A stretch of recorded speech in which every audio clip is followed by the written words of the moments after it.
Hello, gamers. Hello, happy Tuesday. Tuesday, yippee. Let me go over to game screen. Hello, Black Blue. I hope you are doing well. New gem, yes. Yes, it is a new game here. We are playing, oops, let me get out of config. I didn't want any sort of thing to start playing, but I guess maybe we're safe. So let me get out of here. Yay, yippee, game. Welcome to Never 7, the end of infinity. So this is a game in which, how to start introducing this game. This game is a game in which Uchikoshi heavily worked on. Uchikoshi being the creator of Zero Escape and I, the Somnium Files, but like in the way that we think of him as like, oh, he's the creator of Zero Escape. He's the guy who did Zero Escape. We don't necessarily think of him as the one who created Never 7 and this sort of series, because he didn't. He's just someone who heavily worked on it. The series is created by somebody else, so that's how that goes. I think he was a scenario writer and like maybe the main writer on this project, but not the creator, like the main name behind the game. So I just ate a whole box of golden kiwis and it was very tasty and furry. But congrats. Oh man, I was gonna eat an apple before stream and I was like, it's okay. I was like, dang it, I wish I had some tasty kiwis. That would have been nice. And is there anything else to say about this game? Yes, so this is the first game in the series. The game is followed up by the main one, which gets many I guess people talking about it, which is Never 17. Was it Never 11? I don't remember. It's the next one in the series. I also have it on Steam. And then followed by a third game which did not get ported over. Apparently no one talks about it. So I don't know, maybe it's good, maybe it's not. If I really enjoy these two games, maybe we will check the third game out. I'll see about that. So this art style reminds me of old school 90s anime for sure. I was like looking at the art style, I was like, wow, this is very different from what I expected. So like Higurashi or Clannad. Yeah, the Higurashiness. I could see that. Definitely. So, Never 17 sounds like a risky naughty series. Okay, maybe. Yeah, maybe it wasn't Never 17. I'm gonna assume it's, well, is Never 11 worse? Yeah. Okay, Never 17. Whatever the game was called, it was something like that. So. As for this port itself, I have seen a few Steam reviews regarding it, just kind of like quickly glancing over them because I don't want to go into spoilers or anything. It's kind of an okay port from what I hear. It's kind of rough, as in the game starts off with a typo, in the, like, as its first message, which is the message that asks you, like, do you want to choose English or Japanese or Chinese? And I saw that when I was choosing it. So that's interesting. I hear the translation can be very rough. The upscaling is pretty like, just slap it on there, it'll be fine. And you can see a lot of like really, unnatural artifacts because of it. So the port itself is not the best. However, if there's no major issues with it, I will continue with this version. Never 17, or the sequel version of this game, has more issues. More issues that we'll get into, such as it being the wrong port. Like, there are two versions of the game apparently, and the wrong version that everyone hates is the one that got ported over. So we will get to that when we get to that. But for right now, let's just start with this game. I have no clue what this game is about. I'm gonna guess it's something to... I played like the first 5 minutes of the game to check sound levels and stuff like that. I'm gonna guess it's something with time travel. There was a date thing where it was like April 1st. The game starts on April 1st. It's called Never 7, the end of infinity. Maybe we just keep time looping again and again in the same week. I don't know. I expect the beginning of the game to be very, very slow. That's what I'm getting. But yeah, let's go ahead and start the game.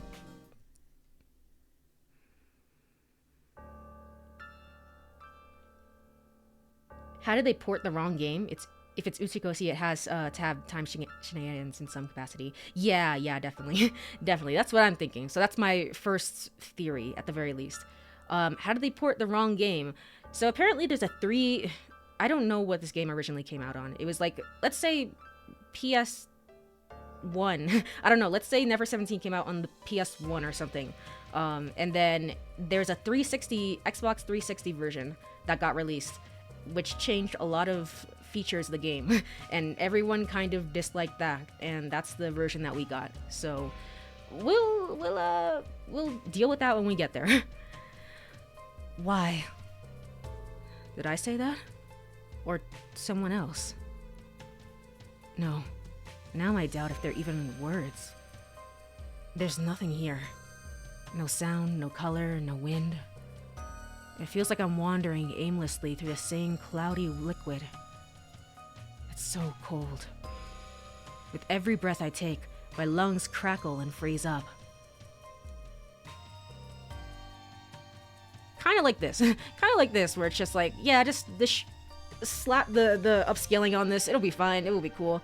There was not a lot of promotion behind this game coming out, and I assume it's just because there was not a whole lot put into this. They were just like, yeah, just bring it over to the West. It'll be fine. I don't know, something like that.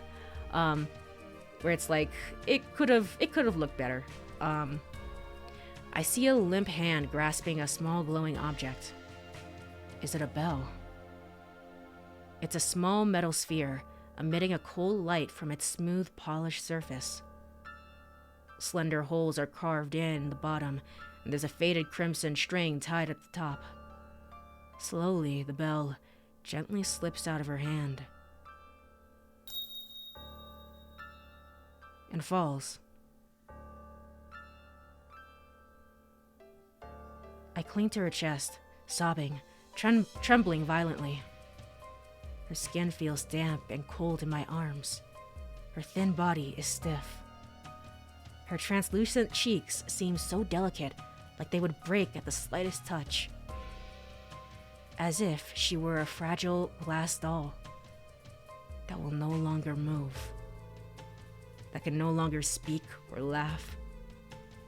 Stripped of her radiance, robbed of her warmth, all that's left is a mere shell. An empty shell. It's Saturday, April 6th. I lose her. Why? Only a heavy, raspy voice lingers in the air. Okay, so it's April 6th when she dies.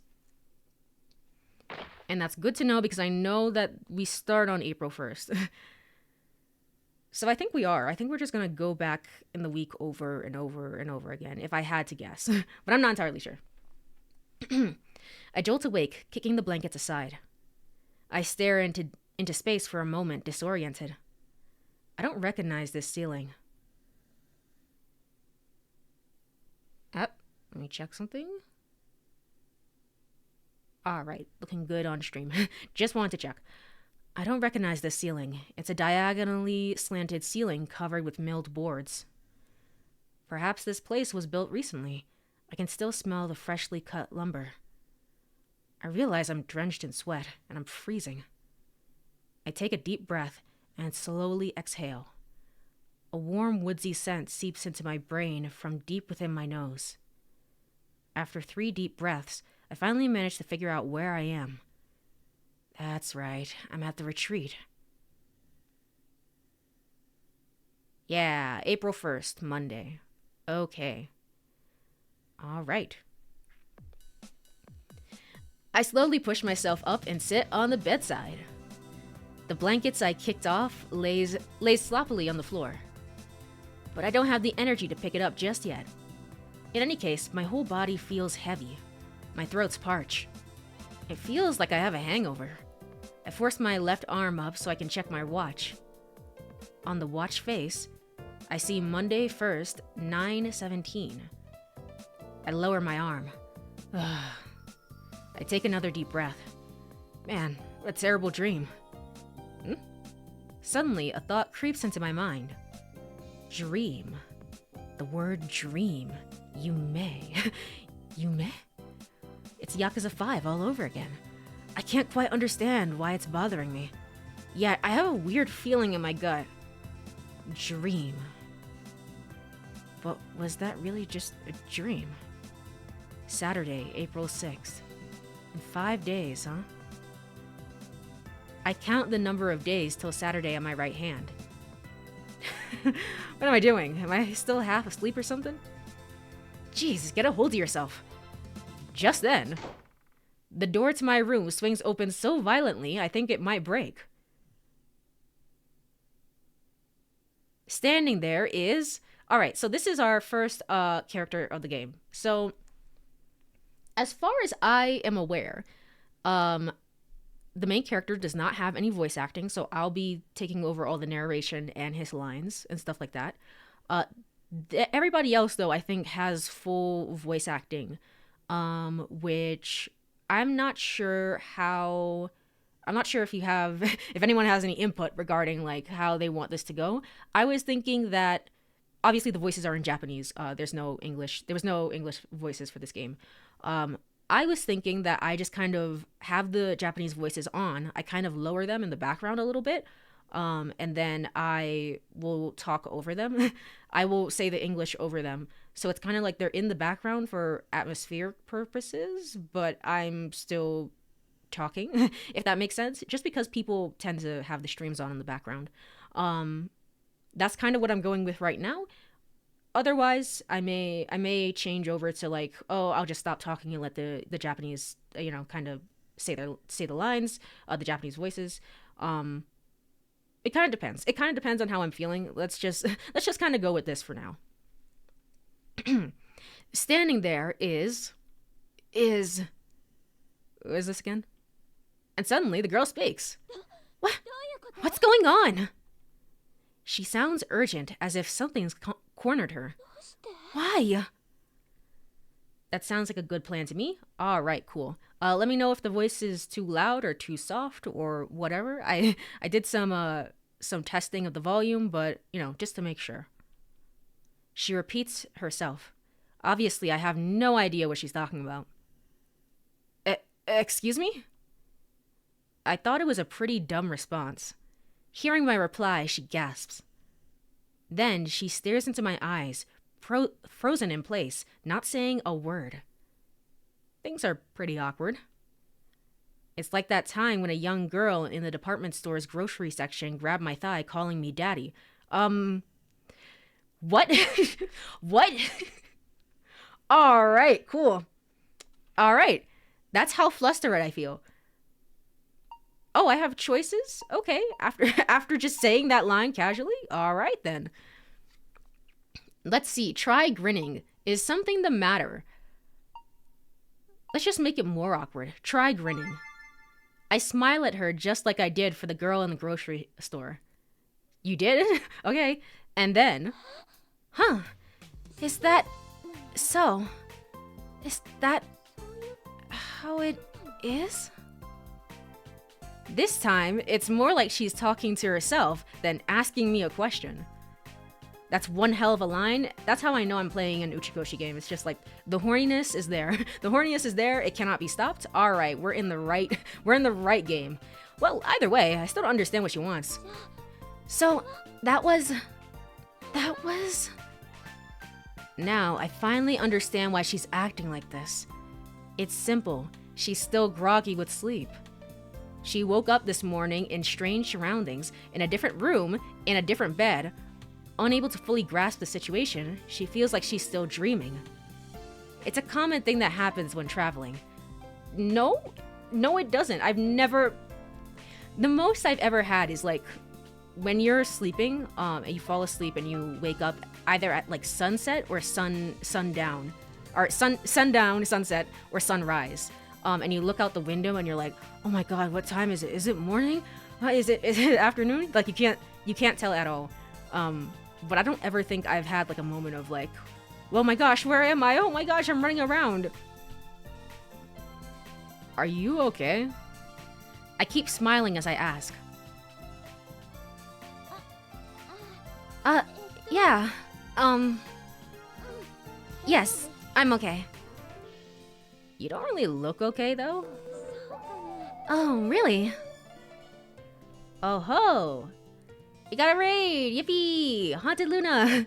Thank you for the raid. Thank you. How are you doing? How is your stream? We're here playing some Never 7, The End of Infinity. This is an old game that Uchikoshi worked on, Uchikoshi being the creator of Zero Escape and I, the Somnium File. How do I do this? Hold on. This is the first time I'm ever doing this. Hold on. Wait, shit. Yay! Yay, a shout out. I remembered to do it this time. Yippee, wahoo.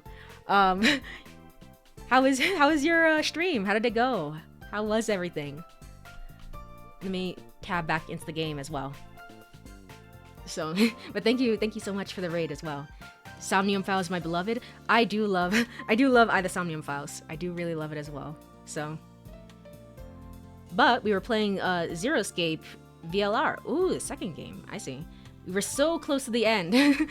Oh man, I know it's up like towards the ending. The game gets pretty crazy, but yeah.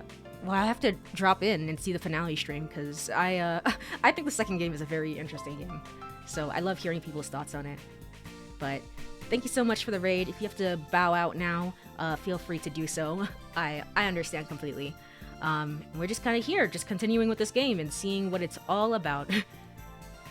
You're pretty pale. Huh? Saying that, she places her hands on her cheeks. But suddenly, she burst out laughing.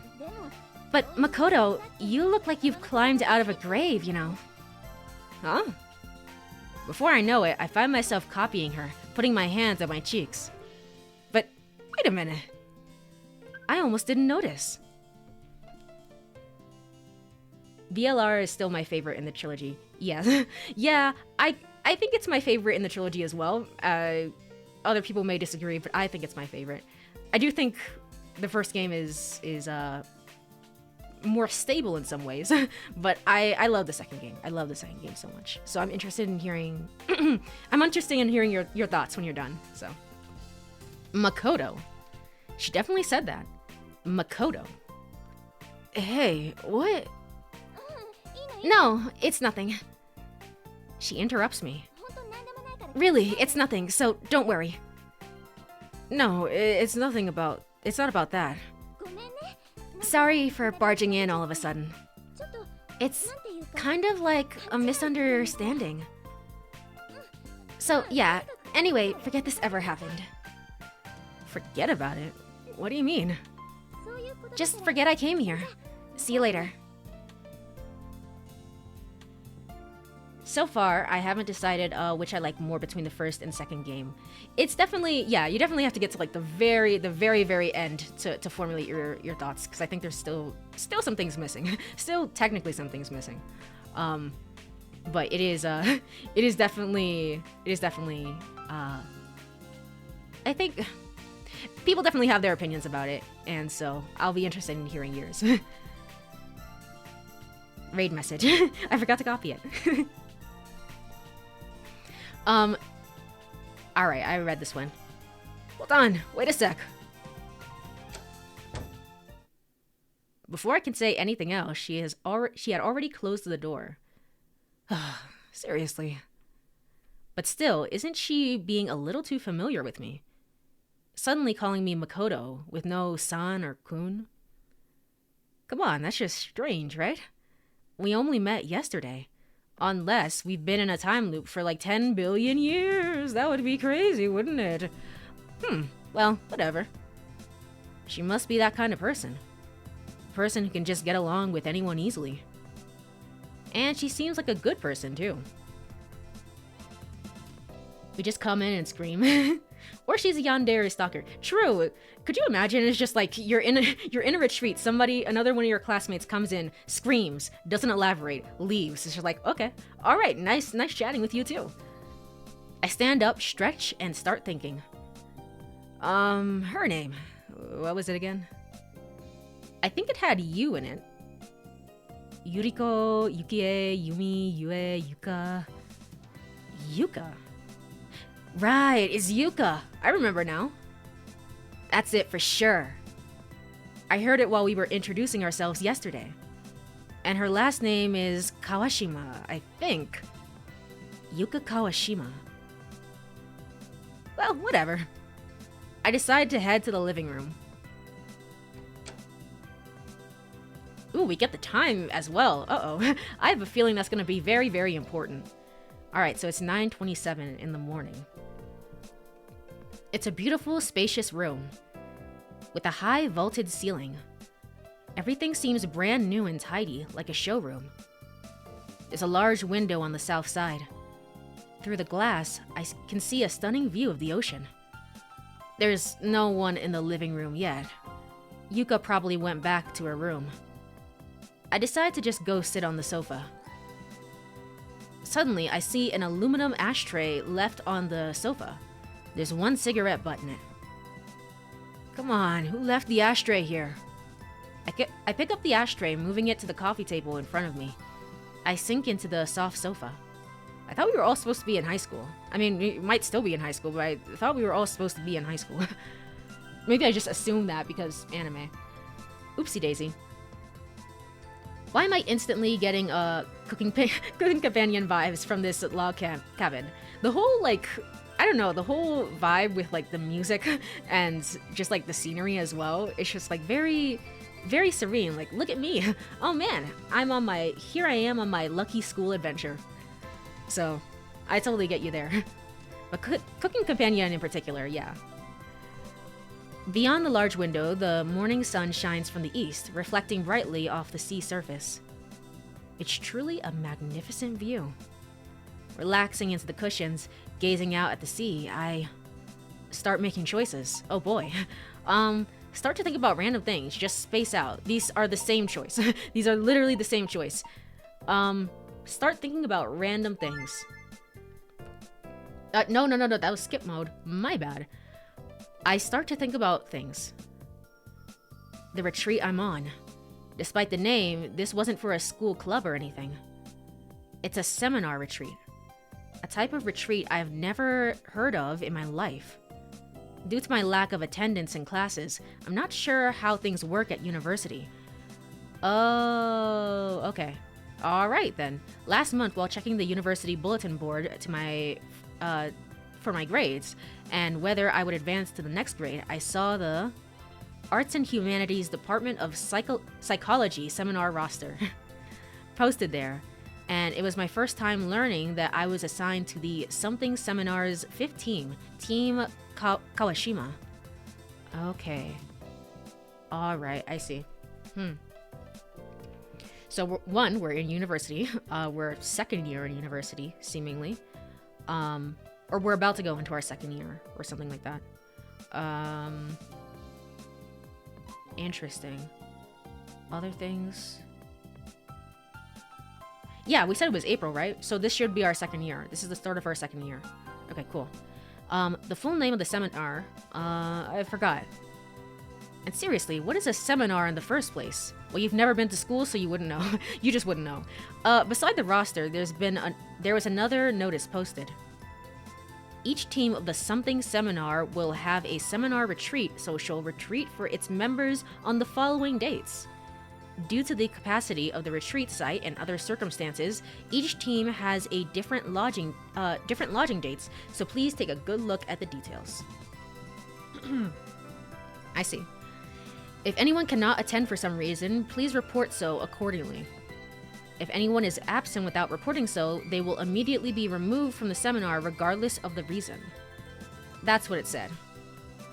Our Team Kawashima was scheduled from Sunday, March 31st to Sunday, April 7th. But it's never 7, so we'll never get there.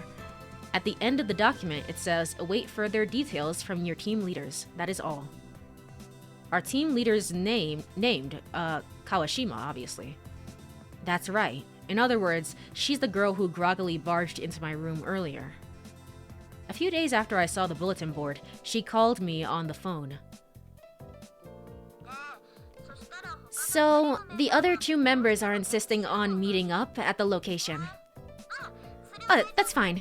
You can get your boat ticket from the Student Affairs office. Yeah, just make sure you arrive the night of the 31st. Okay, I'll see you there. And so, it was around 10 o'clock last night. I arrived at this remote island. Remote island? Uh-oh. Uh-oh. That's usually the start of some killing game about 200 kilometers from where I live. However, I'm wondering if it's more accurate to say I was dragged here for no good reason.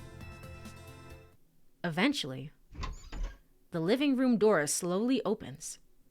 And who comes in but... I'm not gonna have enough voices for these different girls. They all look generally kind of the same. They all have the early 2000s general look to them. And we're all supposed to be university students. So, oopsie daisy. We dead for real. We are so dead. This is the ultimate seminar. Of course, that's what it is. I'm the ultimate, I don't know, person who slacks off. Oopsie daisy. Oh, right. That's right. Now that I think about it, I didn't ask her name, did I? Good morning. I greet with a cheerful voice. ... Alright, well, if you don't speak, then I don't have to give you a voice, so I'm set. I wait a few seconds for a response, but she says nothing. Alright, cool. That was the Kyoko Kirigiri turn there. She completely ignores me, and without saying anything, she disappears into the kitchen. But it seems more like an unconscious, natural behavior more than her intentionally ignoring me. Like, similar to how no one reacts to the good morning that comes from the TV. In a way, I feel like I've been stood up, and in order to get to the bottom of this, I turn towards the kitchen.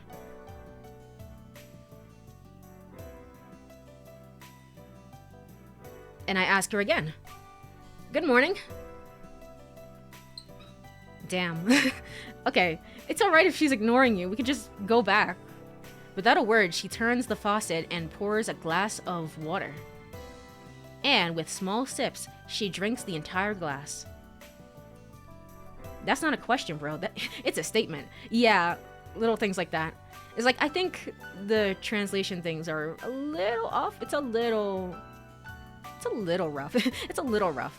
But it's not like egregious with any typos or anything, so. Say good morning a third time. Try some other words. Didn't you sleep well yesterday? What I say is an embarrassingly typical social pleasantry. I feel my ears warm up. You're acting like you're very tired. Still no response. She's staring at the water dripping from the faucet. Well, it's understandable you'd feel depressed. It's spring break and we're forced to come here. I'm honestly feeling down too. But there's nothing we can do about it. Nothing we can do. It's just how things roll. Yep. So, if that's the case, we'd better make the best out of it. Think positive and be optimistic. It's pointless. She suddenly speaks. It won't do any good. It won't do any good. I don't know why, but my throat's incredibly dry. I'm tongue-tied and can't articulate my words well. Because I don't have one. Huh? Slipping by me, she returns to the living room. Alright, great chat. Awesome chat. She's sitting on the sofa where I had been sitting just moments ago. She looks so small. I fumble for the right words, but... Meanwhile, he enters the living room, rubbing the sleep out of his eyes. Hey there, dude. Oh boy, it's the happy, livable goofster friend. Yippee! I didn't expect one, to be honest. You weren't on the cover. You weren't on the cover of the box, I don't think. So, it's shit. He speaks in a sarcastic way that makes my skin crawl. He sounds like a dictator looking down on his subjects. Standing still in the center of the room, he looks at me, then shifts his gaze toward the quiet girl. Oh? Am I interrupting something? He doesn't look at me, as if he's just addressing her. However, she still doesn't respond. Nah, couldn't be. Chuckling, he glances at me. Oh, he hates my ass. Never mind. He hates me. Okay, my bad. He's the comedic relief. His existence was forgotten. True and real? He seems more like a rival character somewhat. It's a look of contempt. What's this guy's problem? Letting out a big yawn, he slowly walks over to the sofa, then sinks into it. He sits about 20 inches away from the girl. 20 inches, a calculated distance. That distance is probably automatic to him. Similar to how one automatically keeps the appropriate distance while driving a car, he's a man who can unconsciously manage such precise distances. In a way, you can call him a master of his craft. I've known this guy's name for a while now. Okuhiko Ida. If you're a student at our university, you must have heard this name at least once. Well, I'm not, so explain. Even people outside the university would recognize the heir of the Ida Financial Group. Oh, okay. Isn't that kind of similar to my hero? I don't know. I haven't seen it in 10 billion years, so I can't remember. But wasn't Ida from an important family as well? Or was that Todoroki? I don't... Shit. I don't remember anymore. The Ida family is beyond the realm of ordinary imagination for us common folk. They're bourgeoisie at the national level. Okuhiko's destined to become the head of the family. There is a character named Ida, yes. He was the guy that ran fast. Yeah, I remember that. I can't remember if his family was important or something. I can't remember. I don't remember anymore. It's been 8 billion years. There isn't a day you don't hear rumors about him at university. That he carries millions of dollars of cash around in his Ferrari's trunk. I guess they had to censor that because we can't use the actual name. Or, just the other day, he made that famous teenage idol do this and that with his money. Or 2 years ago, he got involved in this or that happened, but when he gives this or that or this or that person, it all worked out. And last night, for the first time, I met that rumored Okuhiko. Recall what happened last night. Speak with Okuhiko. I think a lot of people in his family were famous heroes, so he felt he had to live up to the name. Okay, I see. That was it. Yeah, okay. Alright, well, in that case, let's speak with him. Hey. I speak to Okuhiko. What's up? Perhaps due to boredom, I'm looking for someone to talk to. Okuhiko replies somewhat cheerfully. What exactly is this seminar retreat thing for, anyway? Ishihara, didn't you check the bulletin board? It said it's a chance for each team to get to know one another. Pretty much, there's no real purpose. As long as everyone gets along and bonds, that's all that matters. Just for that? And besides, 1 whole week seems way too long, don't you think? Don't sweat the details, man. I just think this kind of thing isn't too bad. Okuhiko then turns to Haruka. Hey, Haruka-chan. You think so too, right? Haruka? So this girl's name must be Haruka. You think so, right? Okuhiko gives her a sweet, sophisticated smile. That doesn't look sophisticated. That looks dumb. And then... this smell. I don't like it. She suddenly speaks. Huh? Okuhiko's stunned. She totally ignored him. This smell. Haruka stares at the ashtray I'd moved onto the round table a while ago. The cigarette, eh? You don't like the smell of cigarette smoke, Haruka-chan? Haruka nods. Even though the cigarette's been out for a while. Ishihara, the smell of cigarettes isn't something that just disappears quickly. It might not be noticeable to smokers, but those who don't smoke will notice it right away. Huh? Man, I really hope you'd be a little more considerate. Hey, hold on a sec, I don't smoke. Jeez, you're so tactless, aren't you? I hate him. I hate him. I hate him specifically. Come on, I said it wasn't me. There's no use playing innocent. Well then, let me ask you this. Who's the first person to come in here this morning? That would be me, but when I came in, the cigarette butt was already there on the sofa. Oh, I see. Really now? Well, I guess I can believe you. Okay, starting today, this lodge will be smoke-free, so just keep that rule. As I take a breath to say, you don't believe me at all. Haruka quietly stands up. Curious, I watch as Haruka abruptly picks up the ashtray and walks toward the kitchen. Her face clearly shows that she's angry. Her gaze is icy cold. 9:42? Yuka, okay? Good morning. Yuka enters the living room looking completely different from earlier. True, I literally did not recognize her.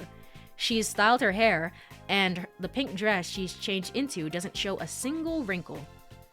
And above all, her expression, it's radiant, like the face of a child excited for a field trip. For a moment, our eyes meet. Remembering the incident this morning, I grin. Trying to cover her embarrassment, Yuka turns the other way, twisting the ends of her hair.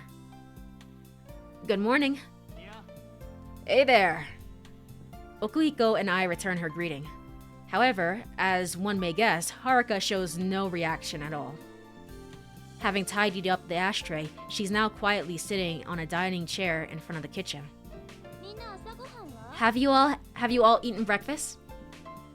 Yuka asks, looking at us three. It is very difficult to narrate while there's also another voice talking at the same time.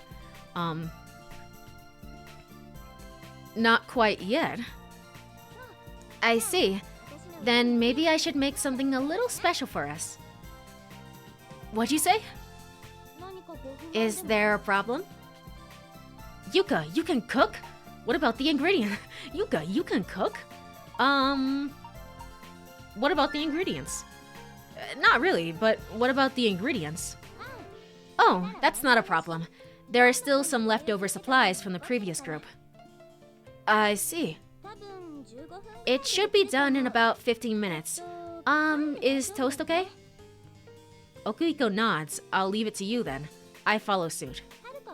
What about you, Haruka? Are you okay with toast too?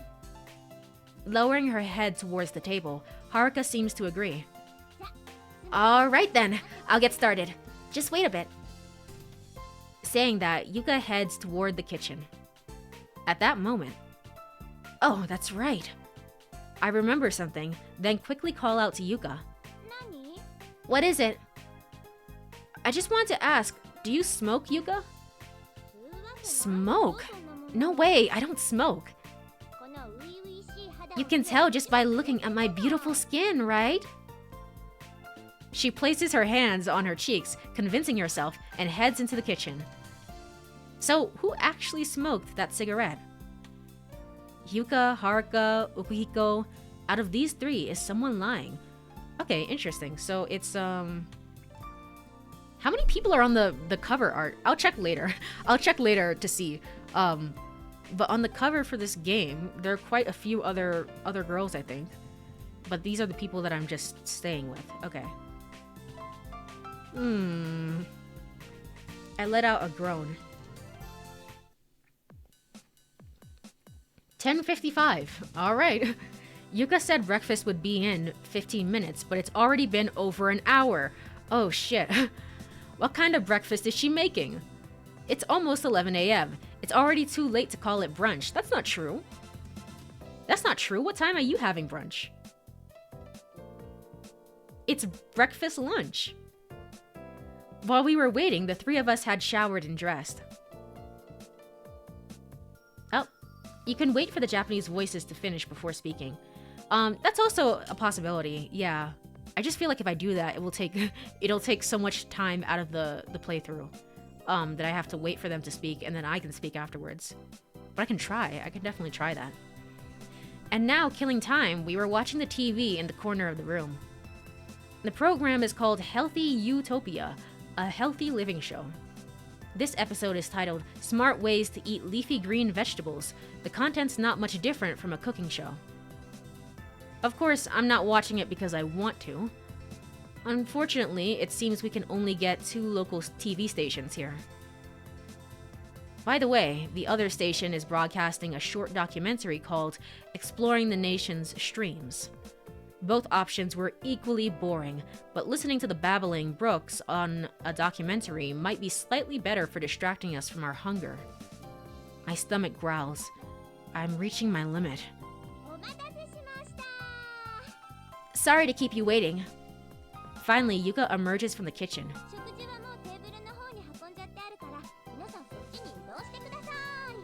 Your food is ready on the table. Have a seat. Upon hearing her words, Haruka's the first to stand up. The Japanese voices are also low because I turned them down to be a little bit lower, but if I decide to do it this way, then I'll turn them up. So, upon hearing her words, Haruka's the first to stand up. It's a bit surprising. I thought Haruka wouldn't take initiative in anything, but she's the first to rise. She must be pretty hungry too, though she's not showing it. The 3 of us take our places at the table, and our eyes go wide. It's not a lavish feast you'd find at a 4-star restaurant in the south of France. In fact, it's nothing even remotely close to it. Oh shit, we're gonna die. Okay, cool. In the center of the table, there's a large plate piled high with never-before-seen mystery substance. Feel like I'm in Persona 4 right now. Really feeling the Persona 4 vibes. In front of us each, there's a single piece of toast. This is toast, right?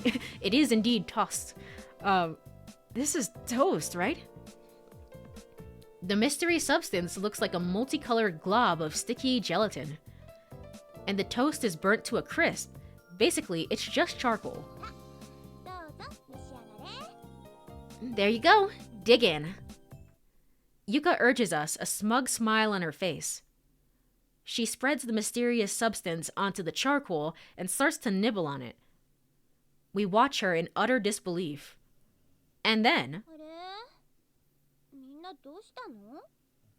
What's wrong, everyone? Confused, Yuka tilts her head.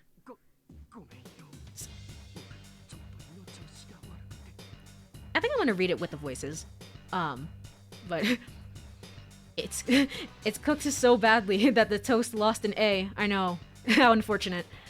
Rest in peace to us. She burnt it away. Aw, man, we're gonna die. Look at Haruka's face right now. It's just like, what the frick is this? I should have just done this myself. What the hell? Sorry, my stomach's not feeling too good. Oh wow, Okihiko, you cheat. I'm not hungry. Hey now, Haruka, don't lie. What? After I went through the trouble of making this? I even remade it multiple times. Oh god. I don't think the quality of the dish is related to how many times you remake it. Also, I can't quite grasp the fact that this took over an hour of effort and multiple remakes to come up with. I can't even begin to imagine what the initial attempts look like. Just the thought sends shivers, even, down my spine. Then, seemingly reading my mind, Yuka speaks to me. Makoto, you're hungry, aren't you? It's a completely manipulative way of speaking. Yeah, no, no, I'm not. Well, shit. New game, yes, new game. Hello, Chu. I hope you are doing well. Hope you're doing well. We're starting a new visual novel game where things might get crazy, but right now it's just slice of life. We may die by eating this.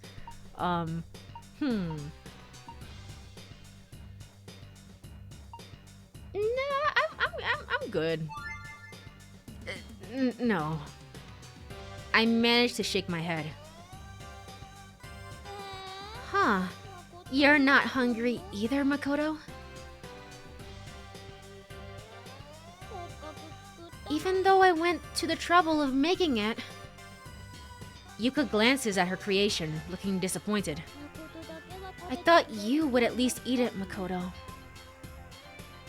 Haruka and Okuhiko cast accusing glances my way. What the hell? I hate you both.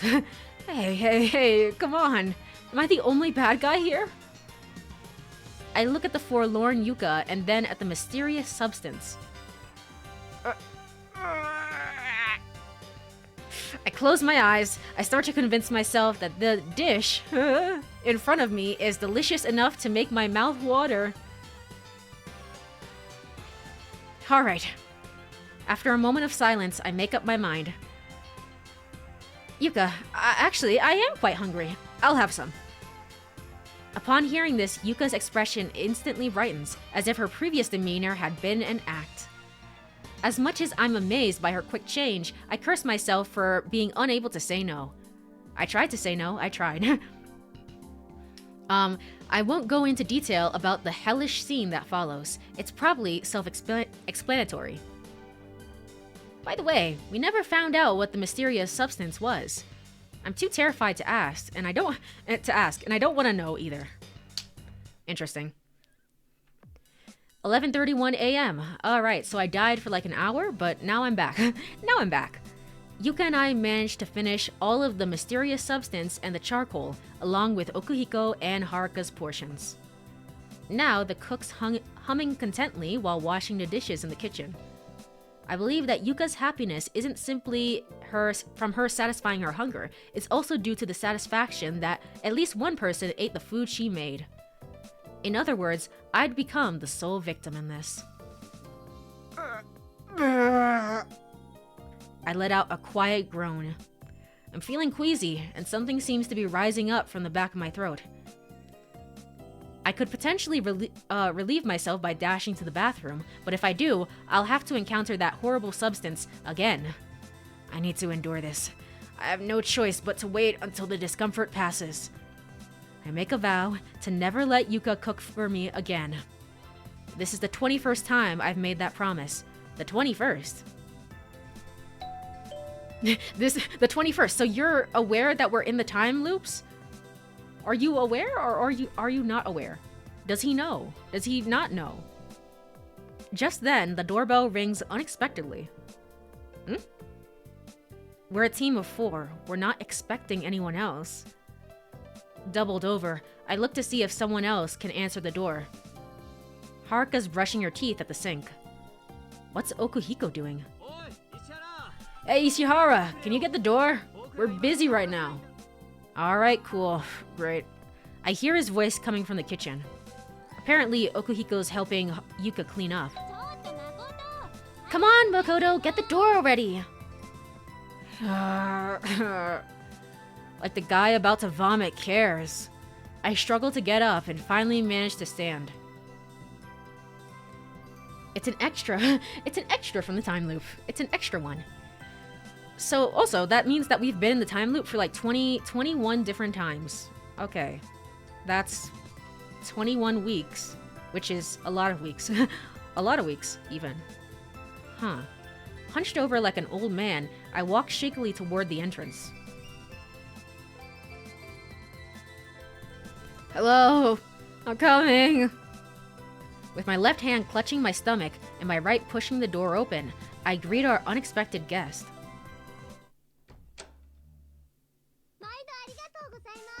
What are you? What are you? Oh god, okay. You're on the box cover, I think. I don't have a voice for you, I'm sorry. Okay, cool. Pizza delivery. Standing at the door is a youthful girl. Judging by her appearance, she's probably a middle school student. Oh, okay. Okay. Who ordered pizza at a seminar retreat, and they made me eat all the food, too. It's probably Okuhiko. He was like, damn it, I'm not eating this. I'm just gonna order pizza. Alright, you're a middle schooler. Shit, alright, what do I do here? I make Haruka's voice a little deeper. I make, Yuka's voice a little bit deeper, and you'll get the highest one, I think. Just how that works. Okay. She's holding a square silver bag in her right hand. I brought the seafood pizza you ordered. Seafood pizza? I didn't order anything like that. What? Flustered, the girl reaches into her pocket, retrieving a scrap of paper. Go up 2 octaves. 2 octaves. But it says pizza seafood on the receipt. As her tone becomes more casual, she seems more childish. Okay. Alright, cool. Alright, cool. No, that's not what I mean. I didn't order anything at all. But While checking the receipt, this is definitely the right address. she shows me the receipt, but I don't remember the address on the lodge.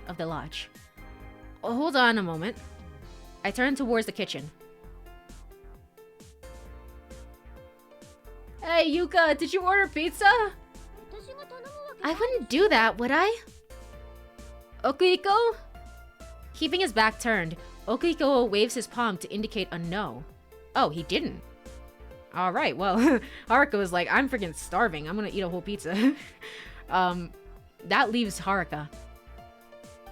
Hey, Haruka! I call out toward the back of the room. Haruka appears, shaking her head, toothbrush still in mouth. Interesting. Yeah, no way. Does anyone here know the address? Isn't it written on the nameplate? The nameplate? Yeah, on the side of the entrance. I see. The nameplate. Muttering to myself, I turn back. I quickly go outside to check the side of the entrance. That jump scared me. Your face is jump scaring me. There is indeed a nameplate, a small wooden one. Could you show me the receipt again? The pizza, it's gonna get cold, you know. Saying so, the girl hands me the receipt. I take it, comparing it with the nameplate. The nameplate reads 381. Also, the receipt has the same 381 written on it. And there, in the upper right corner near a large window overlooking the sea, I find it. 381 and 381. What's this? I think maybe the 1 is supposed to be a 7, yeah? Eh? With that, the girl snatches the receipt from my hand. 387? So, this isn't actually Asakura-san's house. I can't help but laugh. Why didn't we check that from the start? Just by knowing the recipient's name, we could have easily sorted things out. Interesting. I swear Makoto might be the ultimate lazy boy. Yeah, it's like, why didn't you start by checking, hey, did anyone order a pizza? Like, instead of being like, hey, I really don't think I ordered pizza. Hey, I really don't think. I truly am clueless. No, there's no one here with the name Asakura. Hold on a sec. The sudden shout makes the girl flinch. What's going on, Okiko? The guy has somehow appeared next to me. Thank you for delivering. Huh? I'm Okihiko Asakura. What are you talking about? You're the Ida Financial Group's... Okihiko stares me down, his glare intense. You just stole a pizza, my guy. You're supposed to be rich anyway. That's right. I'm Okihiko Asakura, a part-time employee at Ida Lumber Store. The girl, who's been watching our interaction curiously, mutters. Ah, pleasure. She sounds slightly overwhelmed. So, pizza? Yeah. A bit flustered, the girl pulls a thin square box from her silver bag. Here is your order. Okihiko carefully takes out the box. Takes the box even. How much was it again? It'll be $12. $12 in this economy? Amazing. Let's see. So you're okay, yeah. As long as they paid for it. I guess yeah, you would have to pay for it when it's delivered. What am I talking about? So Okihiko takes the money out of his pocket, handing it to the girl. There are drop frames even. I didn't even realize that. My bad. I have to remember to check. I checked the log yesterday just to make sure, and yeah, it's 100% Xfinity. It's just Xfinity, you know. When Xfinity decides to work, it works, and when it doesn't, it doesn't. So there's nothing really I can do about that except maybe give them a call tomorrow. Try and give them a call tomorrow and be like, hey, I just paid for some internet and it doesn't work really half the time. So we'll see about that. Taking the money, she says, Thank you very much. and bows deeply, dashing off energetically. Okihiko watches her depart, a smug smile on his face. I see, so that's what's going on. Having witnessed this, I finally see Okihiko's true intentions. 11:44. What are we supposed to be doing on this retreat, man? We're just wasting time. Whoa, what? You ordered a pizza? It's no wonder Yuka's pouting.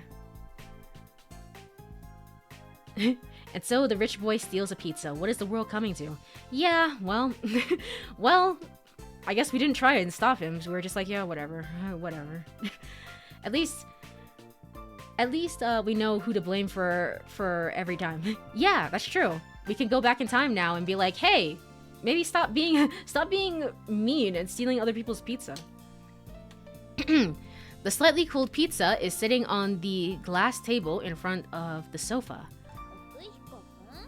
Okihiko-kun, didn't you say you weren't feeling well? Yeah, well, it seems like I got better all of a sudden. Okihiko speaks as he reaches for another piece of pizza. Haruka, didn't you say you weren't hungry earlier? Yeah, until just now. I don't know, something about the way that Haruka is, I can just imagine her being like, yeah, well, I wasn't because your cooking fucking sucks. It's just like, oh well. She strikes me as a very blunt person, but yeah. I can also see her being like, yeah, well, maybe not. As she nibbles on a piece of pizza. Until just now? I'll support Haruka here. I'll support Yuka here. Are there multiple endings? Am I choosing a girl? Because if so, I'm absolutely choosing Haruka. That's not even a question, but that's not even a question. But am I making choices here?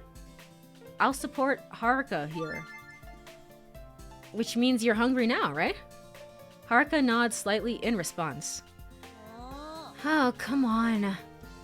Yuka pouts and slumps onto the sofa. Despite her calm demeanor, Haruka's fully engrossed in her pizza, and her single-minded focus on her food has a certain charm to it. As if she were an innocent little girl, untouched by worldly concerns. Just watching her unaffected movements warms my heart. Before I know it, any lingering discomfort from that meal has vanished without a trace. Awesome choice. I think that out of the two, Haruka comes off as way better, at the very least. It's Monday, April 1st. I'm the April Fool. Now for your midday news. The polite voice of the news anchor drifts from the TV. At the same time, I hear the sound of a bird cooing. It's a pretty lame coo.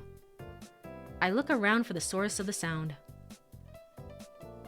And there, in the corner by the window, I find it. When was the last time I saw a cuckoo clock? I'm taken aback. Huh, you just noticed it now? Yeah, just now. Rest in peace, VOD. Okay. It went back to 0 new VOD. Alright, well, I love it when OBS lies to me about reconnection being successful. Alright, cool. Awesome, neat. Alright, cool. Well, Time to go back to the game. Time to go back to the game. Shoot. Man,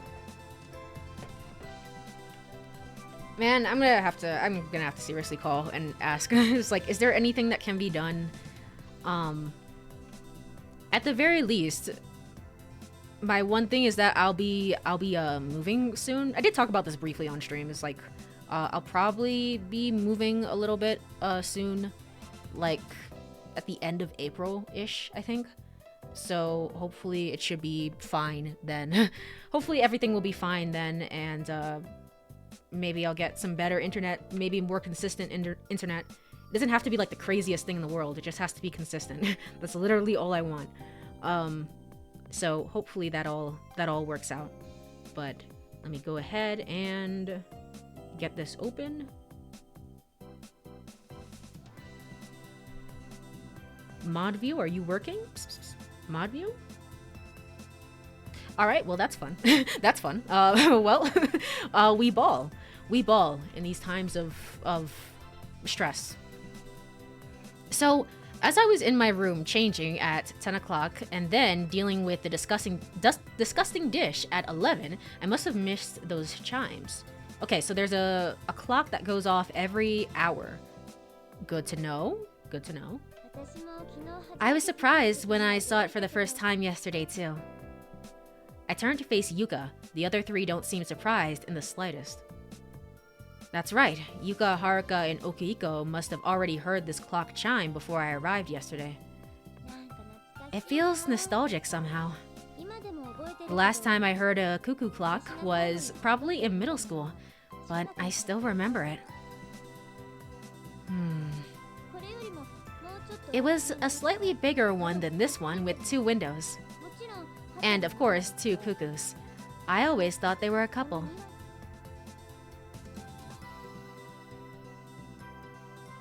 Alright, great chat. Great chat. Yeah, and? That's it. Alright, cool. Alright. That's it, huh? Doesn't sound like that's everything.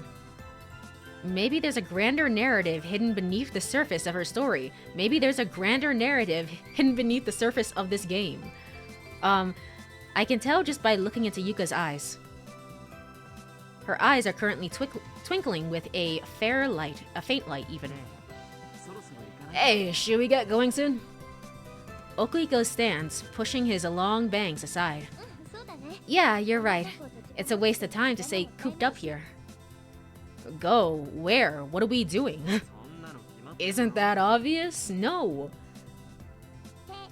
To play tennis. Do we do anything on this retreat? I thought it was supposed to be psychology. Tennis?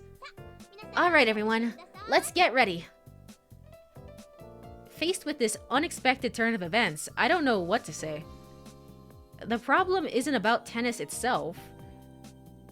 No, it's just that it feels odd for Yuka and Okuhiko to suddenly suggest playing tennis.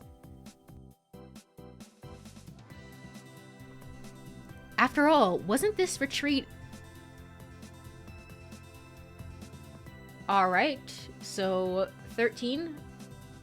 That's a weird way of writing 1, isn't it? Isn't it? Am I crazy? No, it's 12. It's 12. Yeah? It must be 12-13. That's a weird way of writing it. I don't... Okay. Alright, what exactly is this seminar retreat thing? As we make our way toward the tennis court, I direct the question to Yuka, as she's our group leader. Alright, cool. I think we're back. Oh gosh, alright. Yuka has been staring at me for like 10 minutes. Cool, cool. Alright, let me go over to game screen. Game screen. Yippee. Yippee. Okay, cool. Stream Manager is not working. That's cool. It's awesome. It's neat. Love it when that happens. Alright, cool. Alright, cool. If the stream goes down again, if it has, you know, like, insane dropped frames again, I will just cancel for tonight, and we'll pick this up again on Friday, I think. Friday. Either way, I'm gonna have to call Xfinity tomorrow and like tell them it's like, hey, I'm paying for like the best internet and I just don't have it. I don't understand. So yippee. I don't believe it. I don't believe it. I don't believe it. Is it really gonna go down? Okay, it says it's back. This time for real. This time for real, for real. Oh no, not this time for real, for real. Okay. Alright, cool. Come on, Xfinity, you got this. Yippee. Honestly, maybe even that seemed to work. It's now losing the drop frames. We are so back. Okay, again, like I said, if it drops frames again, like massive drop frames, I'm just gonna end the stream. And that's it for today. But for right now, we're gonna try again. This time for sure. We're gonna go play tennis, and Yuka's gonna cook me some bad food or whatever. So who's a good ISV? None of them. None of them are that good. I mean, it kind of depends on where you live. I think it's dependent on where you live. You can have like really bad Xfinity someplace, but like really good Xfinity another place. So, but anyway, what do you mean? I don't know. I don't know what you just said. I don't know what I just said. I feel like I've been in a time loop for 10 years. Well, given that it's a seminar retreat, we should do different things than at a club or extracurricular activity, right? Yuka nods in agreement. Yet, despite that, we're starting off with tennis. Is that really cool? No problem at all. Not a problem in the least.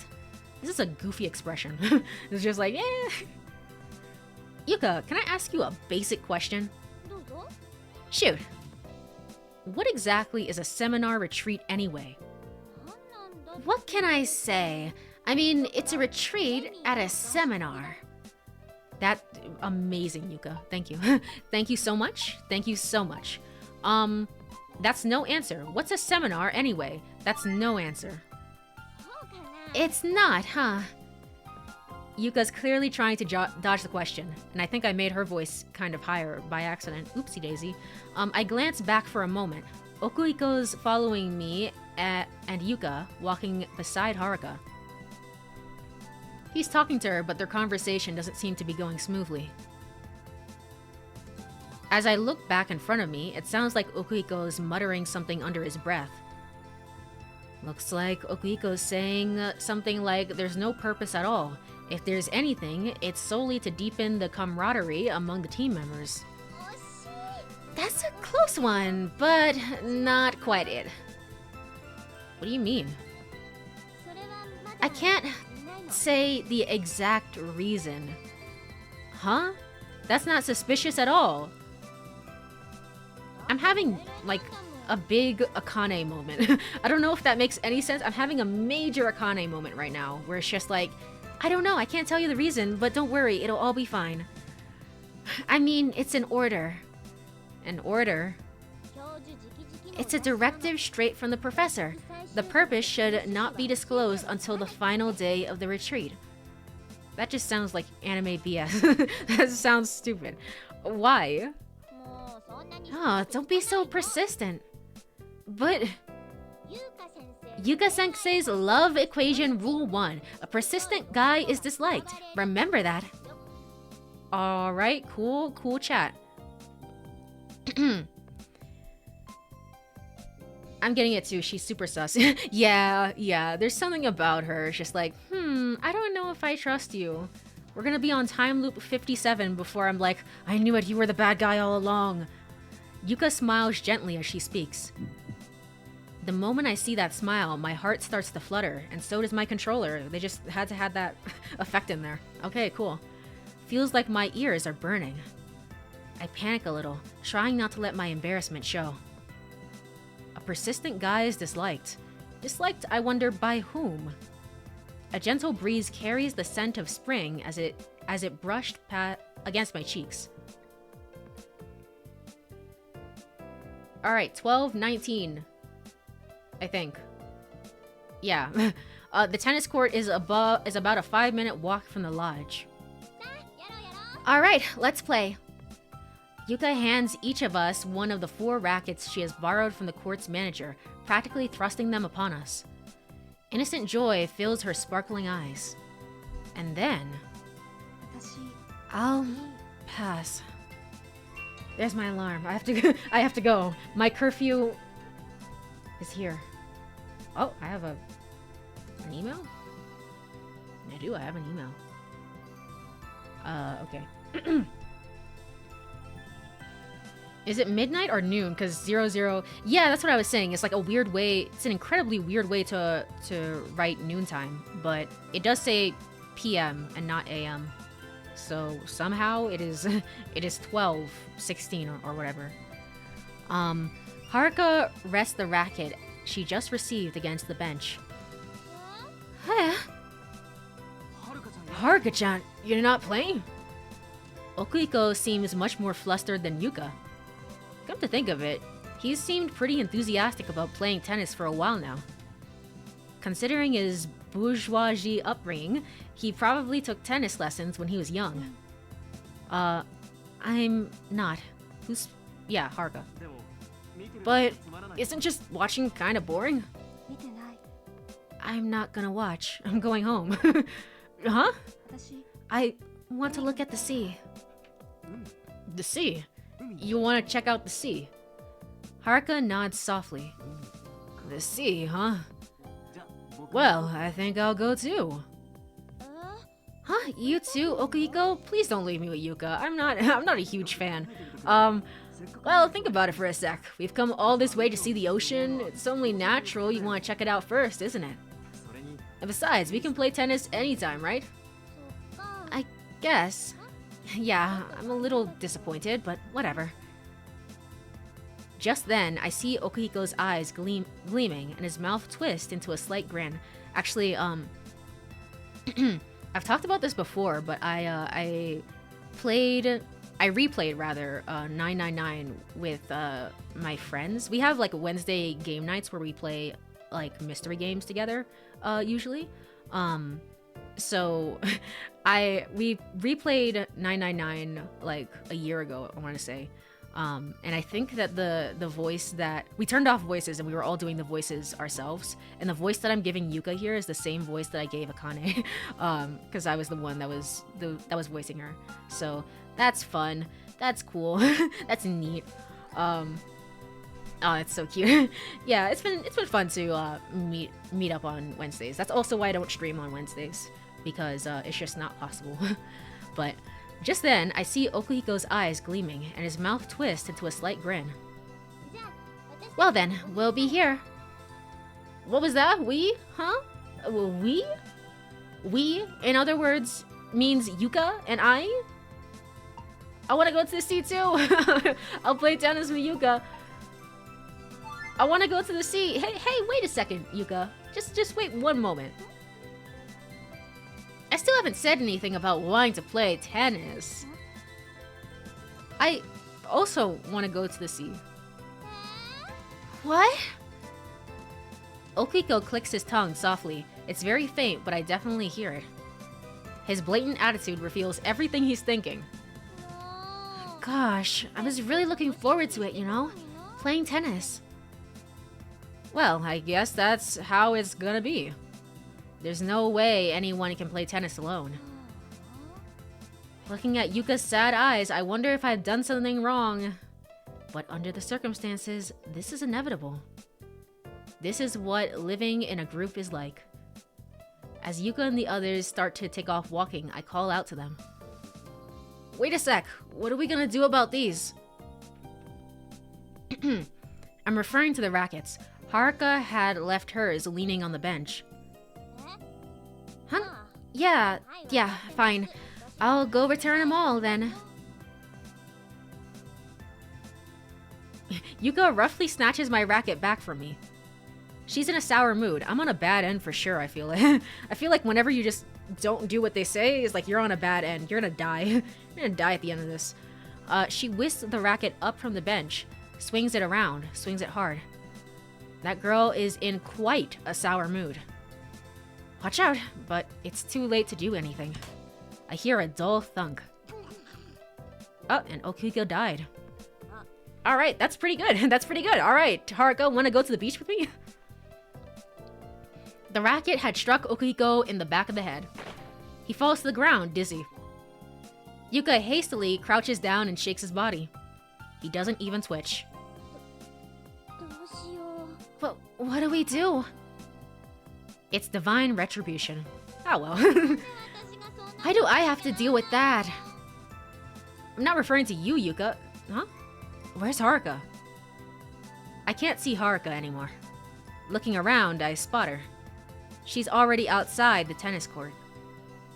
Time to bury the body. Time to bury the body. Oh boy, it's my first death of the game. Yuka, hold out here for a moment. What? Don't just do whatever you want. I'm gonna stop her from doing that. With that, I follow Haruka. I don't understand that line. Was that me, or maybe it's the translation thing? I see her disappearing around a bend in the path. First death, yeah, yippee, let's go. Alright, though we weren't that far apart, I somehow lost sight of her in the forest. Exiting the path on the coast onto the coastline, I reached for a fork in the road. To the west is a small cove called Himegahama, and to the east, a long beach called Tsukihama.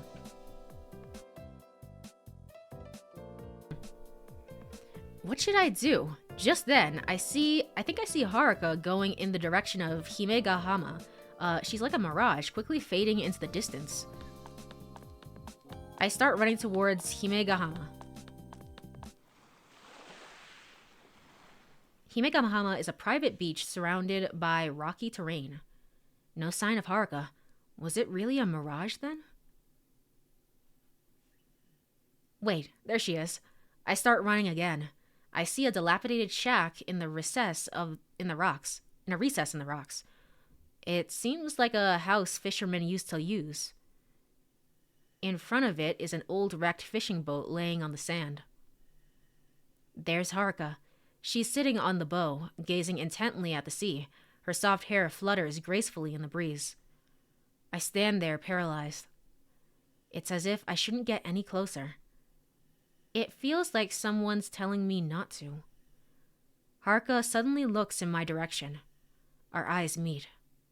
I try to say something. I can't. My throat's stuck. Why? Why are you here? A tough question. Why? I can't give her an answer. I'm hypnotized by her large eyes, unable to move a muscle. They are really large 2000s anime eyes, so you are right to feel that way. Try to put my feelings into words. I want to see the ocean too. It's 'cause of you. Me? What I mean is that what? I mean, I kind of followed you, right? So that's why I said it's because of you? I don't understand. I don't know if these voice actors sound really familiar or if I'm just I'm just crazy. Maybe I'll look it up after the stream just to see. Even I don't understand what I'm saying. And I really don't. I laugh awkwardly, but Haruka doesn't even attempt to smile. It's fine. They do sound familiar. Yeah, they do. Huh? You don't need to look for me or anything. I'm different from the others. I'm not like the other girls.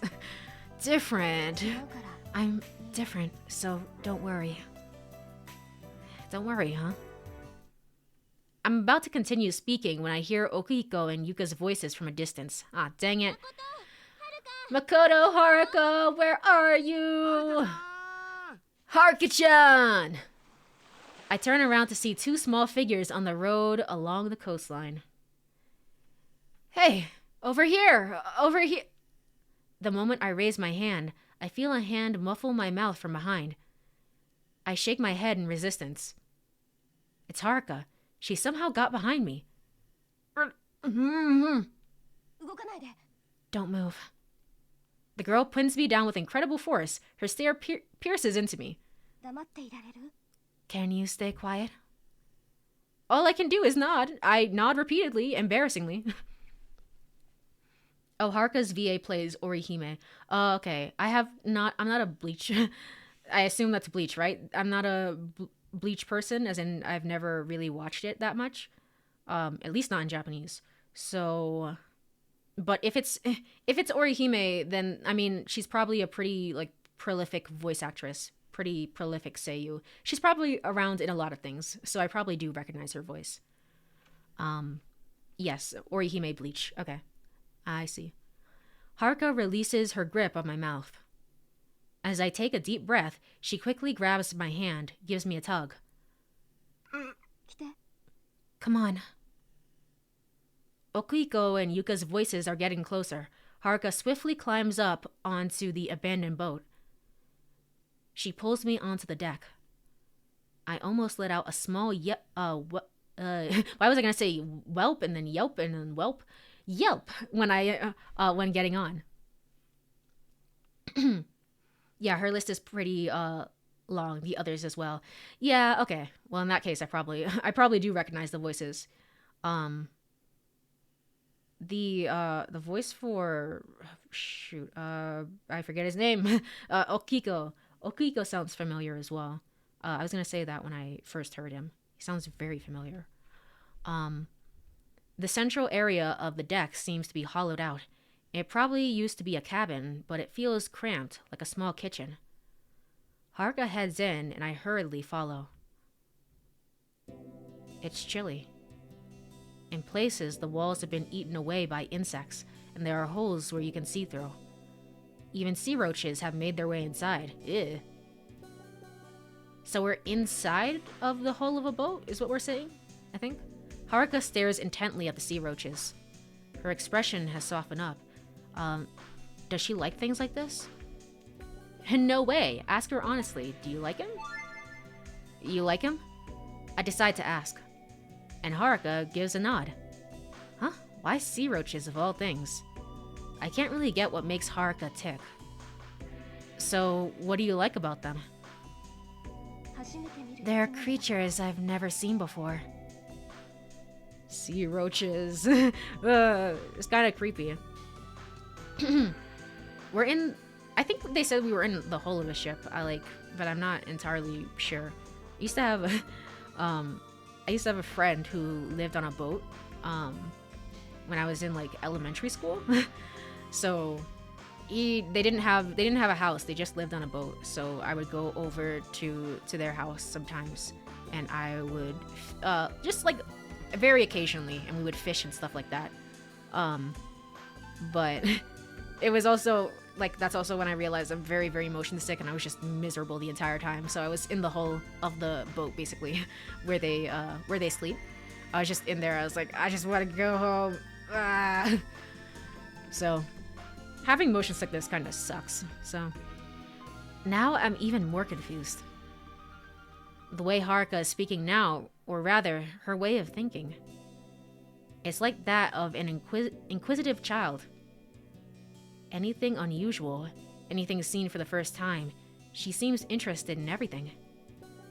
So maybe she doesn't feel any fear or disgust toward them at all. Earthworms, mole crickets, too.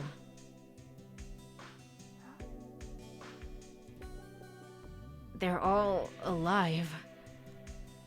I don't even know why I said that. Or umiboshi. Ah, I see, yeah. Is like the sea, is it like a sea creature?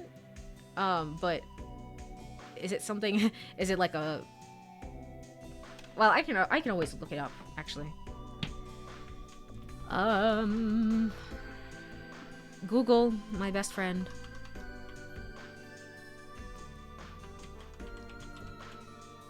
Umiboshi.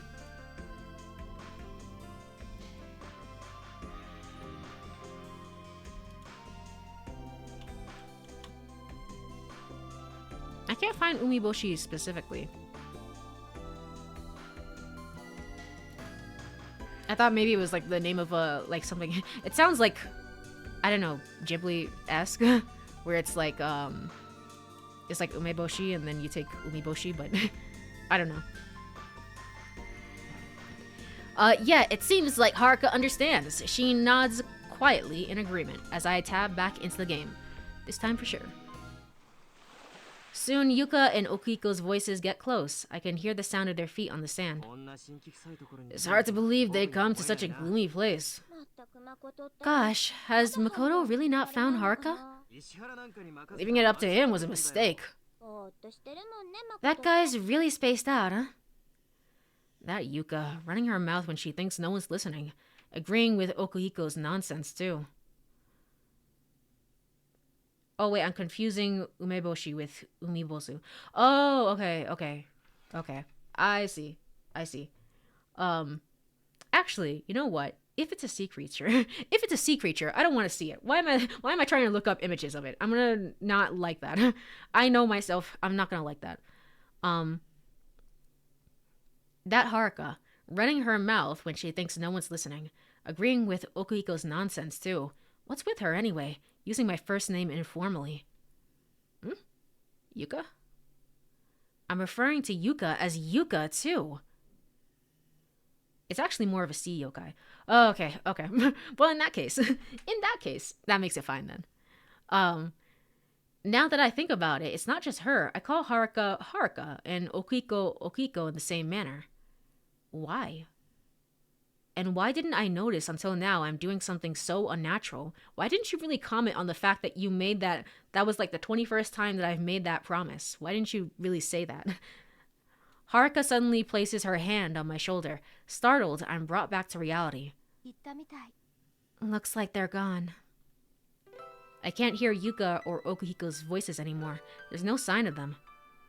I nod, and Haruka walks out of the cabin. Oh, we're in the cabin. I see.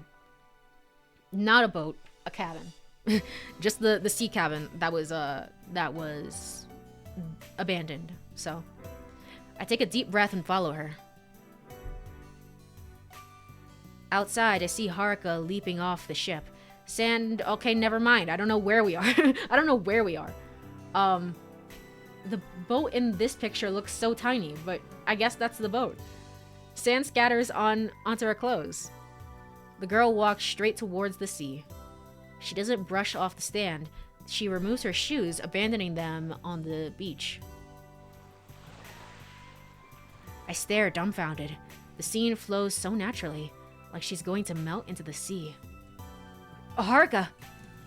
I suddenly realize what's happening, and I shout to her. Haruka turns around swiftly. I jump off the abandoned boat and rush towards Haruka. When I catch up to her, I yet again find myself unable to speak. What? Well, you... Were you going to take your clothes off? I can't ask her that. Did you think I'd get naked? Well, yeah, that's exactly what I was thinking. Not a chance. She sees through me. I awkwardly laugh it off. Haruka doesn't. Her face expressionless, she dips her bare feet into the waves. Her gaze is fixed on the distant horizon. I just wanted to know why you ran away from those two. I wanted to ask you about that. I prefer being alone. What? Even though it's a group trip? And you came, didn't you? Being alone must feel lonely, right? Amazing line? Amazing line? Lonely? How so? How so? I mean, being alone sucks. I don't understand. Huh? Because I don't have one. One what? I don't have a heart. Huh? I don't have a heart, so I don't understand. You don't understand. At some point, we're gonna think like, oh, Haruka, and then at some point she's gonna like show off that she actually has like finger guns. She's actually a robot. It was like, oh shit, you were actually honest about that. Okay, my bad. I don't have a heart, so I don't understand. Haruka starts walking, not even glancing in my direction. Now what? I'm the one who doesn't understand. She doesn't have a heart? What's she talking about? I almost ask her that, but swallow my words. I watch Haruka as she walks along the shoreline. She has an otherworldly aura about her. The waves retreat and return, repeatedly lapping at Haruka's pale feet. Feet that glisten in the sunlight. The breeze lifting her hair gently caresses my face. Maybe that's why she's fascinated by sea roaches. Yeah, I think Aigis was like that as well, actually. Aigis was liked bugs, I think, or plants, or I don't know. Something. She liked something. Aigis had a personality, I remember. I remember everything about it. You know, she kind of does sound like Aigis too. Yeah, that's what I was thinking as well. She has like an Aigis quality about her. A sudden thought. Is she not from this world? Maybe she came from beneath the sea. Or she could be some alien from another planet. No way. Haha. Well, looking at the writing credits for this game, everything is a possibility. Almost 4:30 p.m. How long had I been staring at Haruka like this? For a while, my guy. Until the moment Haruka starts to walk away, I feel as if my soul had left my body. Noticing her grow more distant, I hurry to follow her. When I catch up, I see Yuka and Okuhiko approaching from the opposite direction. Ah, there you are. Where did you wander off to? Jeez. The two explained that they had gone looking for us all the way to Tsukihama. Unable to find us, they're on the way to the lodge to wait. I make up some excuse, and we decide that since we're all together now, there's no need to go back to the lodge. So the four of us set out to the shopping district. Blah blah blah. But the shopping district looks pretty empty, so I'm not sure what we're setting out for.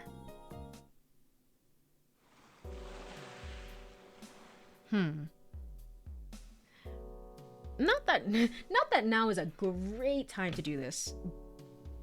But I am curious in looking up the voices here on stream. I'm not going to pull up a thing, but I'm just going to look it up on my own end and kind of talk about it. Never 7 voice actors. Don't spoil me, don't spoil me, don't spoil me. Don't tell me anything. Hush. Okay.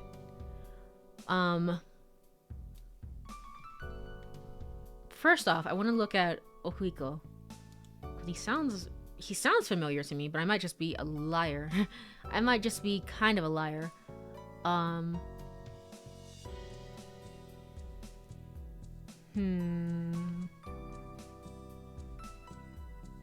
don't believe it. I don't believe it. I've never heard this guy, ever.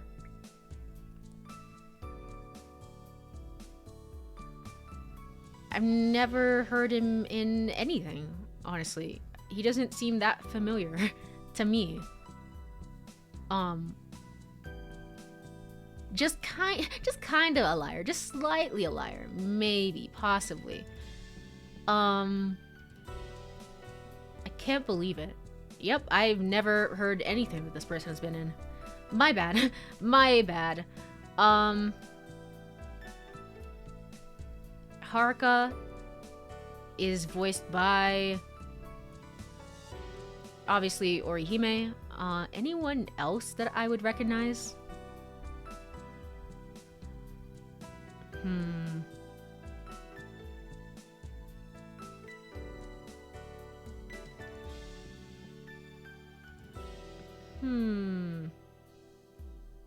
I don't think so either, to be honest. It's like she's very prolific, and like she comes up in a bunch of things, like for example, like any sort of mobile game, for example, where it's like, yeah, you'll probably hear her, but I don't think I would recognize her specifically as like, oh, of course she's the voice, she's this person, of course I know this person, this is obviously. I find that so interesting. But he's probably one of those VAs who does some background character that didn't get a proper credit, so You heard his voice without knowing who he was. Yeah, that's also that's also pretty likely. Cuz not everything gets credited. So, this is behind the voice actor that I'm using. So, not everything is going to be on here. It's not typically an exhaustive list. Let me go Yuka. You're the voice of... Okay.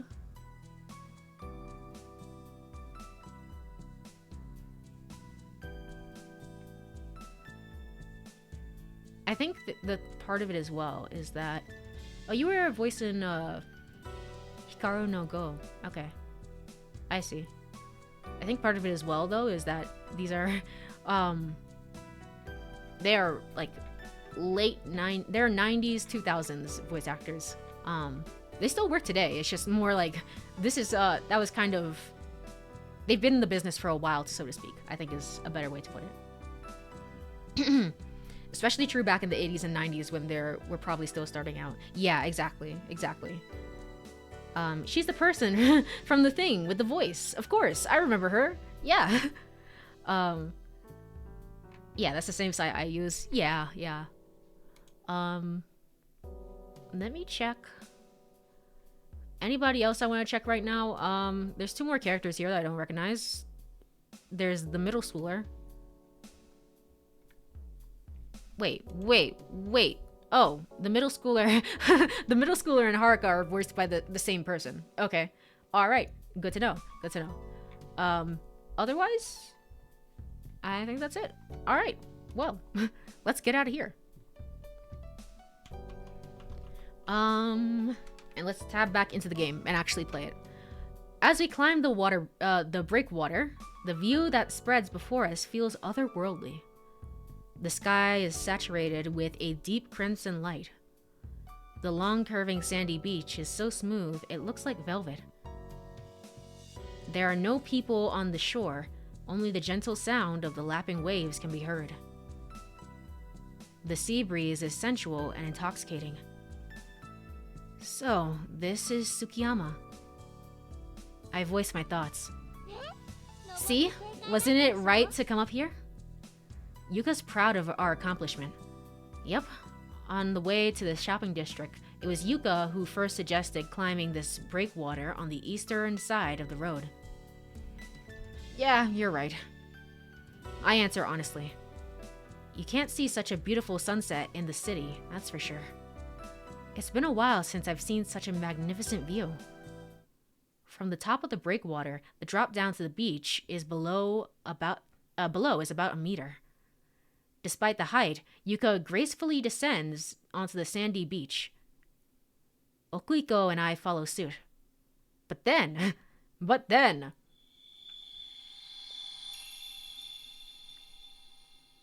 We die? Oh, okay. I don't know why, but sure. Sure, whatever you say. I don't trust anyone with those eyes. I don't trust them. I don't know. Something about Yuka is just like kind of sus. I don't. We'll wait and see. So, I thought she buried us. I thought she would have just been like, "Oopsie daisy. Well, time for you to die now." I heard a thud from behind me and instinctively turn around. I see Haruka sprawled out on the sand behind me. It looks like she stumbled and fell. She looks puzzled. She might not even realize what happened. I take her arm, help her up. You okay?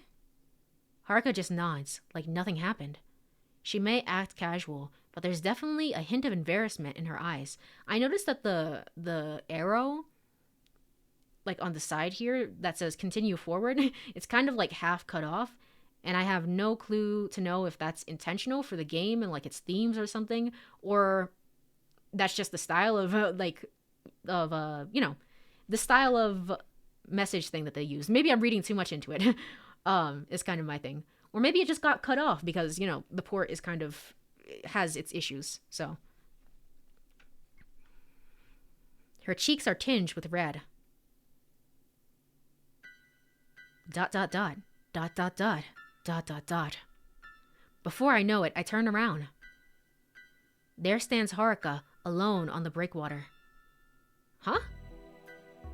I had definitely helped Haruka up just now. So why is she standing on the breakwater? What? Huh? Okay. Okay. A tingling sensation surges through my temples. I'm so confused, I can't understand what's going on. In the midst of this, Haruka slowly crouches down. With her knees curled up and her hands resting on the edge of the breakwater, I can tell she's about to jump. Don't do it! Don't do it!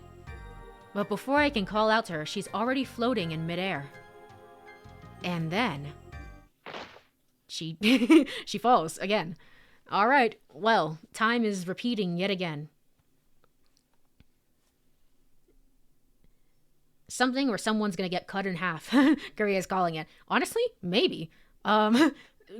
Completely possible in an Uchikoshi game. What the... timey-wimey stuff already. Yeah, basically. There's two Harukas. There's two Harukas. That's why the arrows split. Oh my gosh. Chu, you've solved the entire game. You're so right.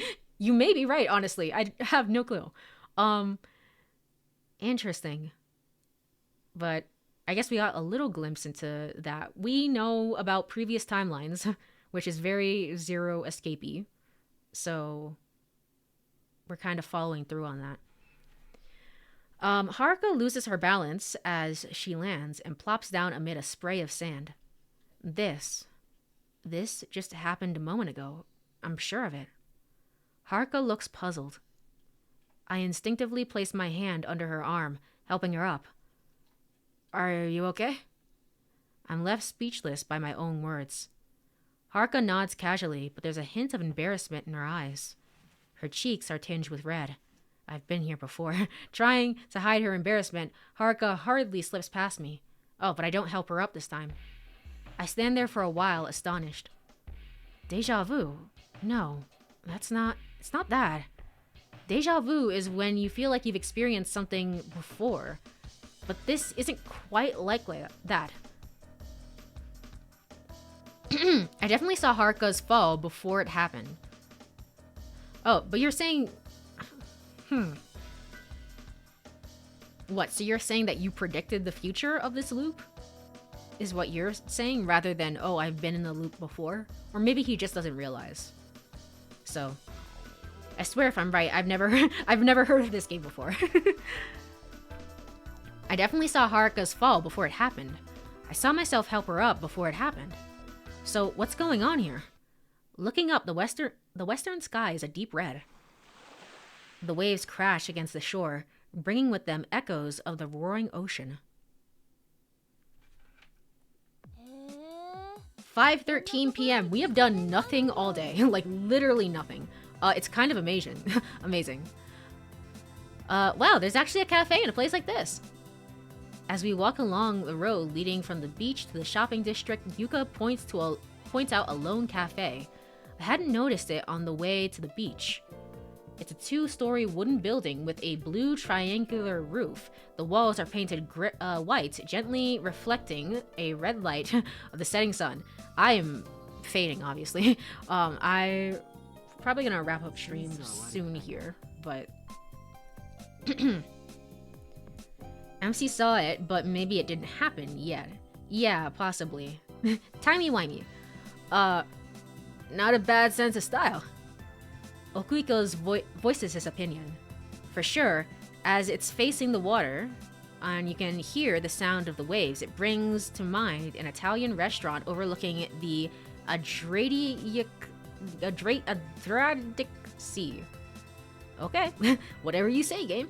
A sign hangs above the entrance reading Luna Beach. Luna Beach, huh. A sign on the entrance door declares open for business. We pause for a moment, captivated how the cafe glows in the evening sunlight. Huh, could it be? Who's that? Who's that? I hear a familiar voice. I look around to find who it's coming from. I hear it from behind the building. A girl, broom in hand, is looking our way. Is it the middle schooler? What, isn't that? Yeah, it is, the middle schooler. The girl props the broom against the wall and hurries towards us.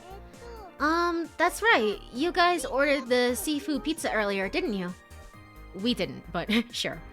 It's the same girl who delivered the pizza at lunchtime. Huh? Yeah, that's right. Thanks again. Okuiko, finally remembering, offers an awkward smile. He did lie back at the lodge, and although he didn't mean any harm, he must feel a little guilty. Yeah, he should. What's up? You know her? Oh, right. Yuka and Haruka haven't met her before. She's the one who delivered the pizza earlier. Ah, I see. Yuka nods in understanding. Thanks again for your order. The girl says with a bow. So, she must work at this cafe. What's Haruka doing? Haruka? Haruka is staring at the girl's face. She looks pale. Haruka? At the sound of my voice, Haruka shifts her gaze toward me. What is it? She's giving me a pleading look. I feel confused. Hey, since we're just standing around here, how about taking a little break? You said Haruka and the middle schooler have the same VA, right? Yeah, they do. So it's more like a lower register for her of like, it's me, I'm cool and mysterious. And then a excited child voice for the middle schooler. Before I can say anything else, Yuka makes a suggestion. Everyone looks at her. Yeah, that sounds good. You've been walking for a while. Yeah. Do it. Okiko and the girl seem to be in favor of a break. What about you, Makoto? What do you think? Huh? Me? Yeah, sure. It's fine. I opt for a safe response. I've been thinking about Haruka, after all. And Haruka seems oddly sus of her. It might be. It might honestly be. It's like, you're my evil twin from another dimension. You must die. You must die. I don't know. I would just assume it's like, oh, maybe it's because, maybe relatively speaking, Haruka does not speak a whole lot. And it's like, do you want to try out for this character as well? And that sort of thing. And so she booked 2 characters. What about you, Haruka? Is it okay with you? Yuka then turns towards Haruka. Naturally, she suspects Haruka to agree. I'll pass. I'm gonna go back. Huh? Why? Yuka is taken aback by her unexpected response. Huh? What's wrong, Haruka-chan? You don't feel well? Haruka shakes her head. Then why? Come on, stay with us. I won't allow you to go off on your own without a response, especially since we're doing things together as a group. You must be tired too, Haruka-chan. Taking a little break will probably lift your spirits. There weren't a lot of VAs during this time too. I wouldn't be able. That's probably true. I wouldn't be able to speak much to the like Japanese seiyuu scene. That's probably true though. In like the English scene and like American scene, that was definitely true. That's why like there's a lot of voice actors that appear again and again and again in different places. Also good working relationships, of course, and that they're good actors. But they're the same voice actors that kind of appear again and again and again in earlier projects. So I can imagine that Japan was very much the same. Yeah, that's right, Haruka. Who was talking right now? Yeah, that's right, Haruka. Yeah, that's right, Haruka. That was me. Ah, shit. Whatever. I don't know who was talking right now. Yeah. Finally, Haruka nods. Seems like she has no other choice. I'm sure they had more of us, but we did hear a lot of repeats in that era. Yeah, in like the early 2000s, it was very much like, I think voice acting, well, I should say rather voice acting for anime and like anime adjacent games was very, very niche, which is why you hear the same general people. It was like, what's this? What's that? Huh? Okay, sure, whatever you say. Whatever you say, bud. Some people intentionally got into it as well during the earlier years, but for the most part, it was very niche. So she's just tired. Maybe so. During tennis and even when we were in the lodge, she's always spent time alone. She's simply not used to being in groups and hasn't adjusted to being at the retreat. I'm a bit curious how Haruka was staring at the girl earlier, though. And you know what? On that note, I think now is a good place to save. Save data. Everyone at Luna Beach. Common route. Common route. Common, huh? What? Okay, whatever you say, game. Alright, I think now's a good place to end because I am fading and my brain is braining, and I have to record as well. I have to record some things for a friend. And if all goes well, maybe you guys will actually hear about that and see about that. It's just a little like fan dub thing, so to speak.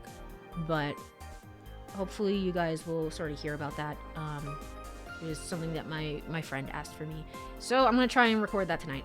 And we'll get around to playing some more of this game on Friday. On Friday we will continue with this game. I will have a little chat, just a little chat with Xfinity tomorrow, and we'll and sort of ask them like why and see what I can't do. So Courie doing VA for real. right. But we will be back on Thursday, I think. So hoping they play nice. Thank you. But I will be back on Thursday, right? Yeah, am I not crazy? Yes, on Thursday with some more Force U8 Shibuya Scramble. We are at the peak point in the story. I will have to go back and see whose story I did wrong, probably Minorikawa's, and try and fix things there so that we can continue. But we will start off with that on Thursday at the usual time, hopefully, but I don't know, maybe stream will be an hour late. It usually is. So, but yeah, let me go ahead and look for somebody to raid if anyone is online at this point.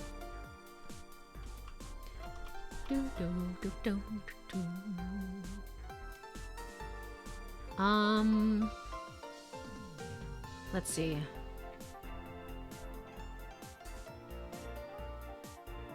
Alright, so Star Platinum Sass is online. We rated her like a little while ago. She's the person that plays, she's not a VTuber, she just plays bass, and she's super awesome and cool. Her stream has just started, but if you're in the mood for some chill tunes, some chill vibes, you can always go over and say hi. So let me go over to ending screen. Yippee! Alright, if you are here, thank you so much for hanging out for a little bit for this new game. I really appreciate it. I do actually really like it, and I'm not finding too much trouble with this port of the game, so we'll just continue with this one probably. And whatever happens for Never 17 or whatever, we'll figure that out. But for right now, I'm enjoying the game and I'm having fun. So have a wonderful night, everyone. Bye bye.